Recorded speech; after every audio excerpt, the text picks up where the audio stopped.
अस्सलाम वालेकुम। आज हम आपके साथ शेयर कर रहे हैं माश और चना दाल की बड़ी ही मज़ेदार, बड़ी ही ज़बरदस्त रेसिपी। बहुत ही मज़े की ये बनती है। बिल्कुल इसका अलग टेस्ट होता है और इसको बड़ा ही मज़ेदार हम तड़का लगाएंगे, जो कि सब लोग जो खाते हैं उनको बड़ा ही मज़ा आता है इसको, और खुशबू भी पूरे घर में फैल जाती है। तो इस दाल को पकाने के लिए हमने 1 कप लिया है चने की दाल का और हाफ़ कप लिया है छिलकों वाली माश की दाल का। तो इसको अब हमने अच्छी तरह से चुन लेना है, साफ़ कर लेना है। अगर कोई कंकर वगैरह होगा उसको निकाल देंगे, क्योंकि अगर वो बीच में ही रहेगा तो फिर सारी हांडी ख़राब होगी। तो इसको ज़रा सी नज़र हम मार लेंगे, क्योंकि जो काली वाली दाल है इसके अंदर बिल्कुल उसी जैसे ही कंकर होते हैं, उनको देखना बहुत ज़रूरी है।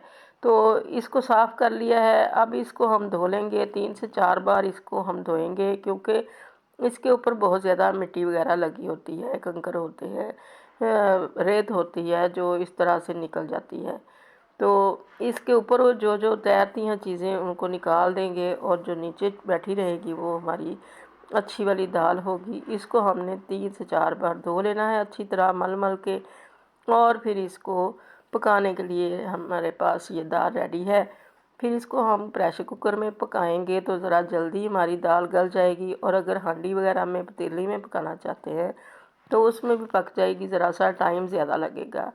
तो इसके अंदर हमने 2 टीस्पून सुरख मिर्च डाल दी, हल्दी डाल दी, हाफ़ टी स्पून और नमक डाल दिया है हस्बे ज़ायक़ा। आप अपने टेस्ट के हिसाब से ये सारी चीज़ें डाल सकते हैं। तो इसको हमने 10 मिनट के लिए रख दिया था। दाल हमारी गल चुकी है मगर अभी अलग अलग है। तो इस स्टेज पे हमने नीचे आंच को मीडियम कर रखा है, और इसको इस तरह से घुमाएंगे डोई को।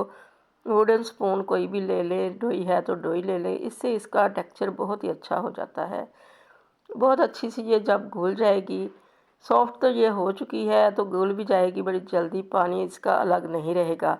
तो ये देखें कितनी जल्दी ये बहुत अच्छी सी इसकी शक्ल आ चुकी है। तो इसके अंदर हम डाल देंगे ये अदरक और हरी मिर्चें।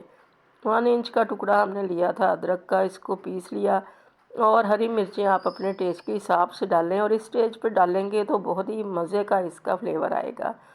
इसको अब हम 10 मिनट के लिए पकाएंगे, क्योंकि ज़रा सी ये गाढ़ी हो जाए, और ज़्यादा गाढ़ी भी नहीं करनी, क्योंकि ये जैसे ही ठंडी होती है तो बहुत ज़्यादा गाढ़ी हो जाती है, ज़रा पतली रखेंगे।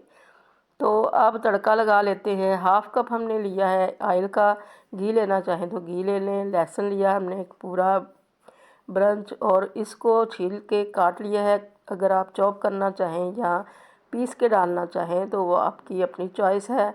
हर तरह से ही इसका टेस्ट मज़े का आता है। इसके अंदर हमने गोल्ड रेड मिर्चें डाल दी हैं, जितनी दिल करें डाल लें अगर आपको पसंद है, अगर नहीं पसंद तो ना डालें। और ये ज़ीरा डाल दिया है 1 टीस्पून, इससे भी इसका बड़ा अच्छा टेस्ट आता है। और इसके अंदर अब जैसे ही ये रेड हो जाएगा, मीडियम फ्लेम पे इसको हम रेड कर रहे हैं। तो जैसे ये रेड हो जाएगा, ज़रा सा कसर रह जाएगी, तो इसके अंदर कड़ी पत्ते डाल देंगे, जितना दिल करे डाल लें। इसका फ्लेवर भी बड़ा मज़े का आता है, अगर नहीं है तो ना डालें, ये ऑप्शनल है।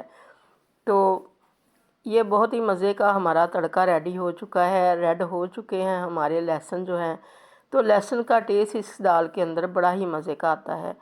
तो अब हम दाल के अंदर ये डाल देंगे, और दाल की लुक चेंज हो चुकी है और टेस्ट भी बड़ा ही मज़े का टेस्ट हो गया है।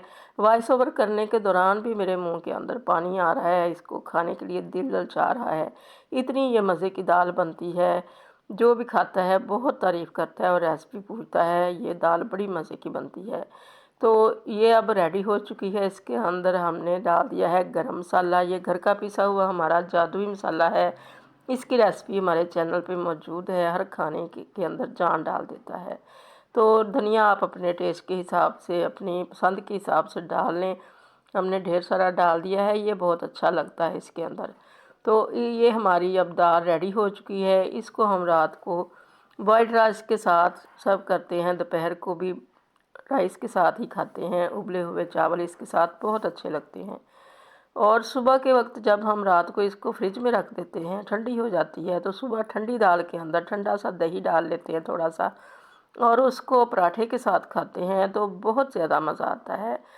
एक बार आप भी खाएंगे तो इसके फ़ैन हो जाएंगे। तो ये हमारी दाल रेडी हो चुकी है, चावलों के साथ इसको सर्व करेंगे और ये बड़ी पसंद आती है, जो भी खाता है इसका फ़ैन हो जाता है। तो इस तरह से आप भी बना के देखें, बड़ी ही सिंपल सी, सादा सी और मज़ेदार सी ये रेसिपी है और बच्चे और बड़े बहुत शौक़ से इसको खाते हैं। अल्लाह करे आपको ये रेसिपी बहुत ज़्यादा पसंद आए और आपकी बहुत अच्छी बने। दुआओं में याद रखिएगा। अल्लाह हाफ़िज़।